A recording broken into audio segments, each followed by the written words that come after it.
জীবনের সবচেয়ে ভয়ঙ্কর এবং রোমাঞ্চকর বোট রাইড করতে যাচ্ছি বান্দরবনের বর্ষায় উত্তাল হয়ে থাকা সাঙ্গু নদীতে। চলুন আপনাদেরকে নদীটি ঘুরিয়ে দেখাই।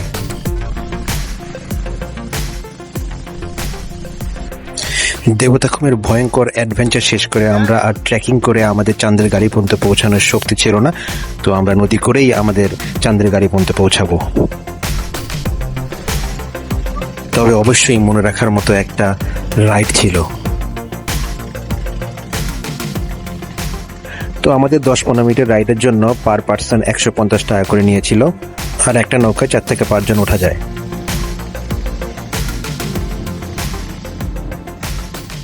মাঝে মাঝে নদীর স্রোত এত বেশি হয়েছিল যে পানি ছিটকায় আমাদের গায়ে চলে আসতেছিল। সেই রকম রোমাঞ্চকর অভিজ্ঞতা। ব্রিটিশরা এই নদীর নাম দেয় সাঙ্গু নদী, তবে মারমা সম্প্রদায়ের ভাষায় সাঙ্গুকে রিগ্রাইথিয়াং অর্থাৎ স্বচ্ছ পানির নদ নামে বলা হয়। জুন থেকে অক্টোবর মাস পর্যন্ত এই নদীটি প্রচুর উত্তাল থাকে।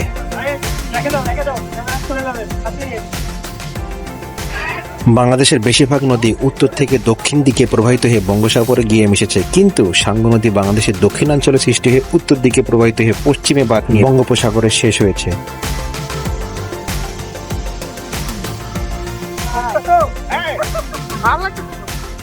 সবচেয়ে সুন্দর দিক হলো দেখেন, দুই পাশে একেবারে সবুজ আর মাছ দিয়ে নদী বয়ে যাচ্ছে। এই সিনটাই এই নদীর সবচেয়ে সুন্দর একটা পার্ট আর কি।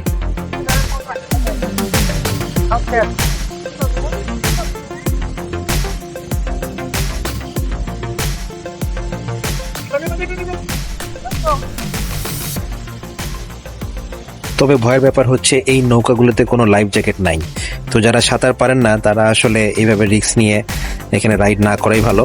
শীতের সময় কিন্তু এই নদীটি অনেক শান্ত থাকে, সে সময় আপনারা রাইড করতে পারেন। তো আমি অল্প স্বল্প সাঁতার জানি, এই সাহসে এই নদীতে নৌকাতে উঠেছি। অবশ্যই আপনারা বাচ্চা কাচ্চা নিয়ে লাইফ জ্যাকেট ছাড়া এইভাবে জার্নি করবেন না।